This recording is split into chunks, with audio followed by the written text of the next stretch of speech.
ጅባልና እንዳትበሉ ምርጫ አታድርጉ ብሎ የሚቀሰቅሱ ብዙ አሉ። ለምን? ሽግግር መንግስት።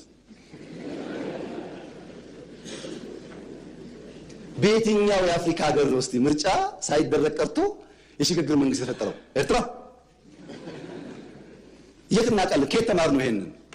የዘንድሮ ምርጫ ሰላማዊ፣ ፍትሃዊ፣ አካታች ባለፈው ካየነው ምርጫ በሁሉም መስፈርት የተሻለ እንዲሆን አበክረን ነው ይሰራል ያለነው። አንዳንዶች ሰክታችኋል። ለኢትዮጵያ ሕዝብ መልሴ በውጤት ነው። የኔ እምነት ይሄ ፓርላማ አሁን ካሉ 5 እና 10 ሰዎች በ5 እና 10 እጥፍ ያደገ ድምጾች ይሰማሉ ብዬ አምናለሁ። እፈልጋለሁ። የአንድ ፓርቲ ድምጽ ከሆነ ለኢትዮጵያ አይጠቅማትም። ግን እኔ እንደዛ ነው የማምነው። ስልጣናችን እንደሱ ነው፣ ክትትላችን እንደሱ ነው። እናንተ የለም ብላችኋል። በውጤት ነው። በእርግጠኝነት ግን አሁን ካሉ ሰዎች 5-10 እጥፍ ልዩ ድምጾች ፓርላማ ውስጥ እንደሚሳተፉ ጥርጥር የለኝም። ይሄን መንግስት ይሁነኝ ብሎ ይሰራዋል። አውድ ማስፋት ብቻ ሳይሆን ይሁነኝ ብሎ ይሰራዋል። ምክንያቱም ያስፈልጋል። ዛሬም እንኳን አንዳንዱ ለጠጥ ያለ ጉዳይ ቢኖርበትም በጣም ጠቃሚ የሚባል ግብአት ያገኘነው ከእናንተ ነው። መኖራችሁ ፋይዳ አለው፣ ጉዳት የለውም። እንደ ጉዳት የሚታያል። በተለይ ኢትዮጵያ ድምጽ የሚሰጡ ዜጎች እንደ ጡብ ናቸው። በምርጫው የሚሳተፉ ፓርቲዎች ደግሞ እንደ ማገር ናቸው። በሚሊዮን ጡቦች ከ50 በሚልቁ ማገሮች የሚሰራ ቤት ነው የሚሆነው። በርከት ያሉ ሰዎች ጡባቸውን ካልጣሉ፣ የሚሳተፉ ሰዎች ማገራቸውን ካላኖሩ ጠንካራ ቤት አንገነባም። በትግራይ ውስጥ ከአንድ በላይ የፖለቲካ ፓርቲዎች አሉ። 5፣ 6፣ 10 ፓርቲዎች አሉ። ችግር የሆነው አብዛኛዎቹ የትግራይ ፖለቲካ ፓርቲዎች ያሉበትን ደረጃ ማሻሻል አልቻሉም። የትግራይ የፖለቲካ ኃይሎች የአጃቢ ተዋንያን ሚና እንጂ የመሪ ተዋንያን ሚና መጫወት አልቻሉም። አንድ ቲያትር የሚሰራ ሰው ሁል ጊዜ አጃቢ አይሆንም። 5 ዓመት ያጅብና አንድ ቀን መሪ ተዋንያን ይሆናል። መሪ ተዋንያን ወደ መሆን ካላደጉ በቀር አጃቢ ተዋንያን ሆነው ተሰብሰቡና ምርጫ ያስፈልግም ብላችሁ መግለጫ አውጡ፣ ተሰብሰቡና እንደዚህ አድርጉ ከሆነ እዛ አካባቢ ያለው ፖለቲካ እድገት ወደሚፈለገው ደረጃ አይደርስም። ህዝቡ ከመድረክነት ወደ ተዋናይነት፣ የፖለቲካ ፓርቲዎች ከአጃቢ ተዋናይነት ወደ መሪ ተዋናይነት ሲቀየሩ ግን የሰለጠነ ህዝብ ፖለቲካ የሚያቀዝብ ንግግር የሚያቀዝብ ስለሆነ ብዙ ጉዳይ ይቀየራል ብዬ አስባለሁ። የትግራይ ህዝብ ከሌሎች ወንድም ኢትዮጵያውያን ጋር በሰላም መኖር ይፈልጋል። ታዲያ ችግሩ ምንድን ነው ያላችሁ እንደሆነ ይሄ ስልጡን ፖለቲካ የሚያቅ ያታገለ ህዝብ መድረክ እንጂ ተዋናይ መሆን አልቻለም። በፖለቲካ አውድ ውስጥ መድረክ እንጂ ተዋናይ መሆን አልቻለም። መድረክ ይጫወቱበታል እንጂ አይጫወትም። የትግራይ ህዝብ ከመድረክነት ወጥቶ የፖለቲካ ተዋናይ ለመሆን ራሱን በአዲስ ቲንኪንግ መቃኘት አለበት።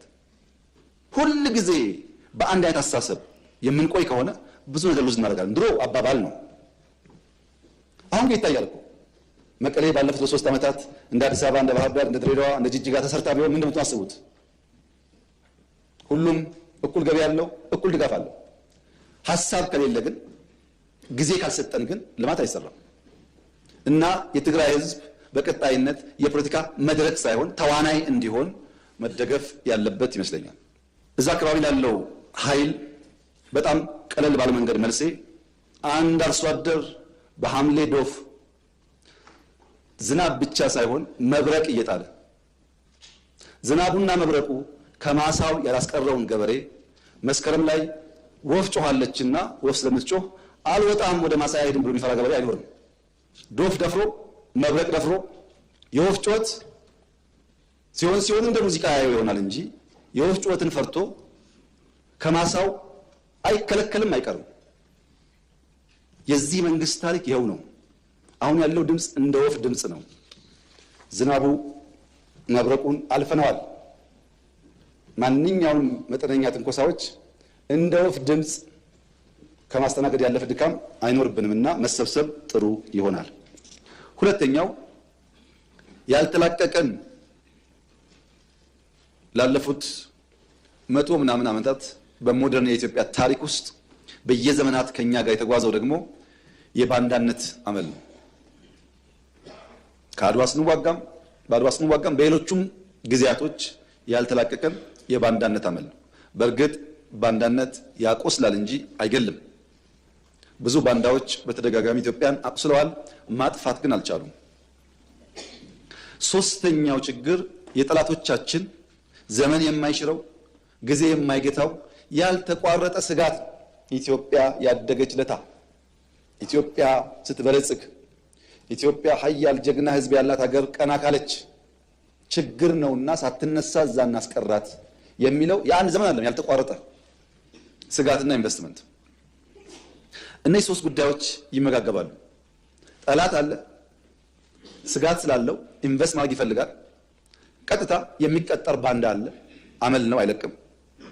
ያ የሚቀጠር ባንዳ ከተቀጠረ በኋላ በኃይል ችግር የመፍታት ልምምዳችን ደግሞ ባህላችን ደግሞ አለ።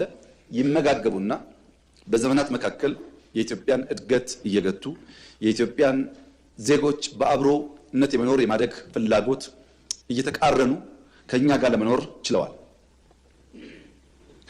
በሀገር ውስጥ ያለው ባንዳ የቤቱን ምሰሶና የቤቱን የቀለም አይነት መለየት ከመቸገር ይመጣል። የዚህ ቤት ቀለም በአንዳንዶቻችን እይታ ነጭ መሆን አለበት፣ በአንዳንዶቻችን እይታ ቢጫ መሆን አለበት፣ በአንዳንዶቻችን እይታ ቀይ መሆን አለበት። ልንከራከር እንችላለን። የዚህ ቤት ቁመና በሚወስነው ምሰሶ ላይ ግን ሁላችንም የጋራ አቋም ከሌለን በቀር ምሰሶውን አፍርሰን ስለ ቀለም ብንጨቃጨቅ ግድግዳ በሌለበት መዳረቅ ነው የሚሆነው። የኢትዮጵያን ኤግዚስተንስ የኢትዮጵያን ሕልውና በሚገዳደር ጉዳይ ላይ መቆም የፖለቲካ ስብዕና አያሰጥም። ምክንያቱም የፖለቲካ ስብዕና ምን አይነት ስርዓት ምን አይነት ቀለም በሚለው መጨቃጨቅ እንጂ እንደ ሀገር ኤግዚስት ማድረጋችንን ጥያቄ ውስጥ የሚያስገባ መሆን የለበትም።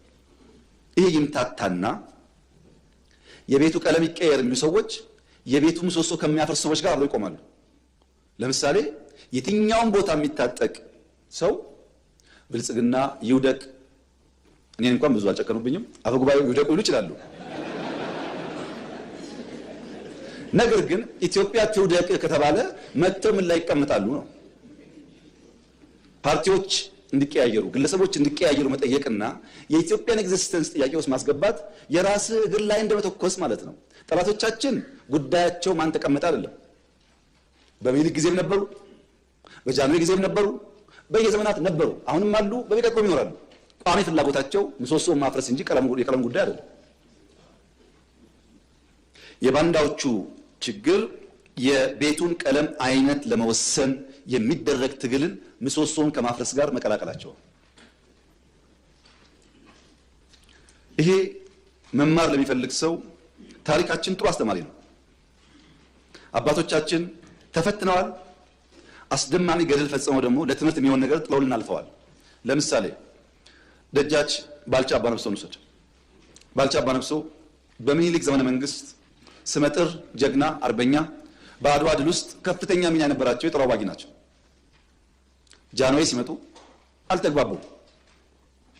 አሁን እኛ እንደማንግባቡ አልተግባቡም። የጃንሆይ መንግስት ግዞት ጣላቸው። ከሲዳሞ ገዢነት አንስቶ ግዞት ጣላቸው፣ እስረኛ አደረጋቸው። በስተርጅና በግዞት ሳሉ ጣሊያን ድጋሚ መጣ። አድዋ ሄደው የተዋጉ ጀግና ድጋሚ ሲመጣ ሊያባብል ሲሞክር እኔ ጸቤ ከጃንሆይ እንጂ ከኢትዮጵያ አይደለም፣ ኢትዮጵያን ከሚወር ጋር አልቆምም ብለው በሁለተኛ ወረራ በስተርጅና ተዋግተው ሞቱ። እሳቸው የሉም። ገድላቸው ታሪካቸው ግን ለሁላችን ትምህርት መሆን አለበት። ሊጋባው በየነ ወይም ደጃዝማች በየነ እንደማገኘው በሚኒሊክ ጊዜ በጣም ስመጥር ሰው ነበሩ። የወላይታ ገዢም ነበሩ። በጃንሆይ ጊዜ አልተግባቡም፣ ግዞት ተጣሉ። ግዞት መጣል ብቻ ሳይሆን አንዳንዴ አፍላፊ ተናግረዋል ተብለው በአለንጋም ተገረፉ። ያኝ ትልቅ ሰው ያኝ አርበኛ በግዞት ሳሉ ጣሊያን ሲመጣ እኔ ጸቤ ከጃንሆይ እንጂ ከኢትዮጵያ አይደለም ብለው ሁለተኛውን ጦርነት ሰሜን እየተዋጉ ነው የሞቱት። ለኛ መጽሐፍ አያስፈልገንም። አባቶቻችን ተገልጠው የሚነበቡ ገድል ሰሪዎች ናቸው። እነዚህ ጀግኖች ሀገራቸውን ያስቀደሙት እንደ ዛሬ የፖለቲካ ፓርቲ ኖሮ ግድ የለም ያኛው ፓርቲ ባይመቸኝ ከዚህኛው ጋር ታገላለሁ በሚል አይደለም። ፖለቲካ ፓርቲ ይባል የለም፣ ድፍን ነው፣ መንገዱም የለም። ግድ የለም በሚቀጥለው ምርጫ እወዳደራለሁ በግልም ቢሆን እስከ ምርጫ ልታገስ ለሀገር ብሎ እንዳይባል ምርጫ የሚባል ነገር የለም። ምርጫ የሚቀር ግድ የለም።